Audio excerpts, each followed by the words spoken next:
Olá a todos, eu, Matheus Gomes, junto com Guilherme Rocha, Sofia Peruzini, Nicolas Eduardo, ficamos encarregados de apresentar a vocês os seguintes temas: eutanásia, ortotanásia, morte piedosa e distanásia. Aqui temos uma prévia do que vamos apresentar, o significado de cada termo, como são praticados, pontos negativos e positivos e pequenos relatos. O termo eutanásia tem origem no grego e significa boa morte ou morte digna. Foi usado pela primeira vez pelo historiador latino Suetônio, no século II, ao descrever a morte suave do imperador Augusto.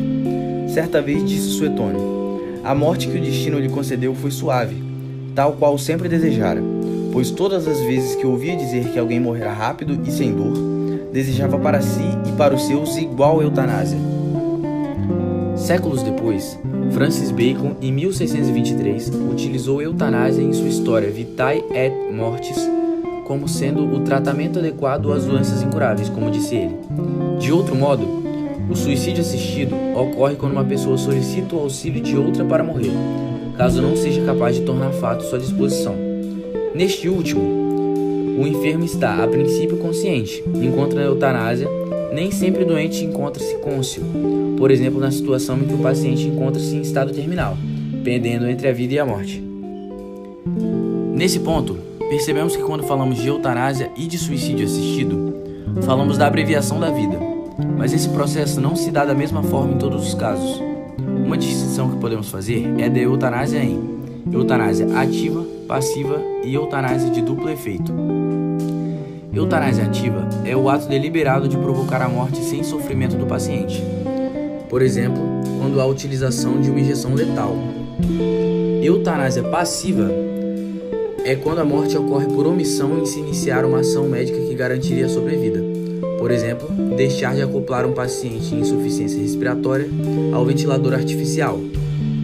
Já a eutanásia de duplo efeito é quando a morte é acelerada como consequência de ações médicas não visando ao êxito letal, mas sim ao alívio do sofrimento de um paciente.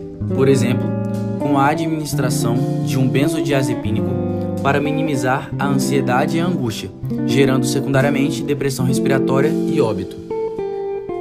Esclarecidas algumas terminologias, fica mais fácil de partirmos para um debate relativo à moralidade da eutanásia e do suicídio assistido, que para sobre um conceito de uma morte fidedigna, portanto consensual. Mas até que ponto podemos considerar ética a interrupção da vida? É aí que impõem-se os prós e os contras da eutanásia. Bom, os autores que defendem a prática apontam a necessidade de ser respeitada a vontade do indivíduo de findar a própria vida, como garantia da própria liberdade. Ou, em outro espectro, a argumentação de que a eutanásia representaria um avanço humanitário, propiciando o cessar de um sofrimento insuportável e encurtando uma vida considerada sem qualidade. Ao mesmo tempo, a eutanásia é uma atitude sujeita a vários questionamentos, alguns de indubitável legitimidade, como os que envolvem o princípio da sacralidade da vida. Neste caso, a vida como bem concedido pela divindade teria um estatuto sagrado, não podendo ser interrompida nem mesmo por expressa vontade de seu detentor. Outras ponderações contrárias à eutanásia incluem o potencial desgaste na relação médico-paciente, a possibilidade de atos motivados por razões ilegítimas, por exemplo, questões de heranças, pensões, seguros de vida e outras, além da possibilidade de ocorrência de pressão psíquica na parte do paciente. Afinal, devemos ter a sabedoria e o discernimento para forjar nossas próprias opiniões a respeito da questão da eutanásia, de maneira, é claro, lúcida e ética acima de tudo. Ortotanásia. O termo ortotanásia vem do grego e significa morte correta. Orto, certo, e thanatos, morte. Esse método consiste em não prolongar de forma artificial, ou seja, sem curar ou melhorar o estado clínico do paciente, apenas permitindo viver da mesma maneira e por mais tempo a vida desse paciente, suspendendo tratamentos sejam ineficazes ou agressivos. Esse procedimento, porém, não deve ser confundido com a eutanásia passiva, já que essa ainda tem como objetivo abreviar a vida do paciente, novamente, diferente da ortotanásia, que apenas permite que a vida tome seu curso natural. Nas discussões sobre o assunto da ortotanásia, eutanásia e distanásia, é necessário que se reconheça a questão delicada que é tratar a vida humana como objeto. De acordo com o artigo 5º da Constituição Federal de 1988, todos são iguais perante a lei, sem a distinção de qualquer natureza, garantindo-se aos brasileiros e aos estrangeiros residentes no país a inviolabilidade do direito à vida. Ou seja, constata-se que ela é um direito humano que deve ser assegurado pelo Estado. Nota-se, porém, que esse direito é tão fundamental que mesmo a pessoa que o detém não pode abdicar dele, o que torna crime que um médico, por exemplo, tire a vida de um paciente, mesmo que seja do consentimento desse paciente.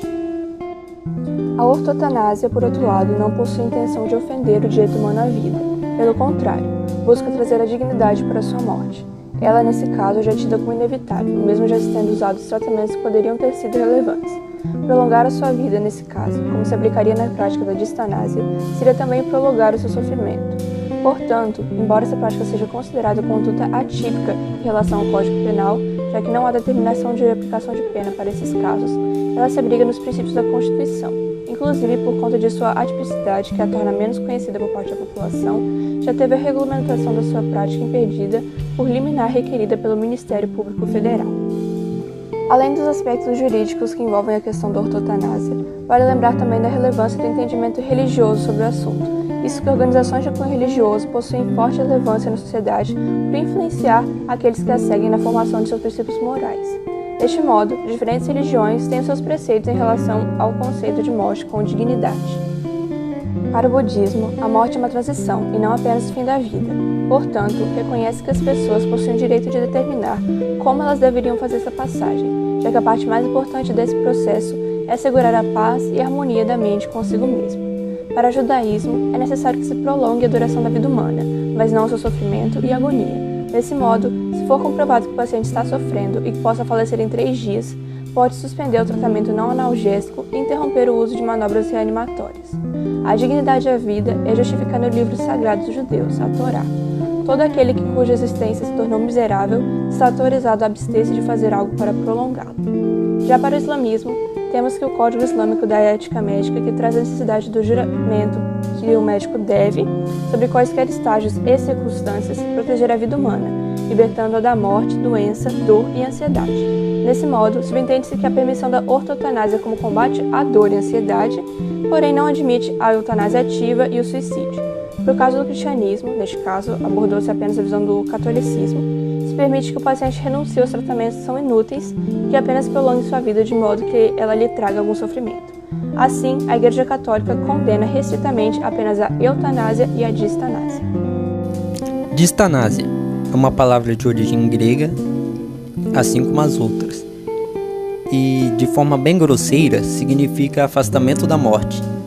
A distanásia é um termo pouco conhecido e é mais utilizado na área da saúde.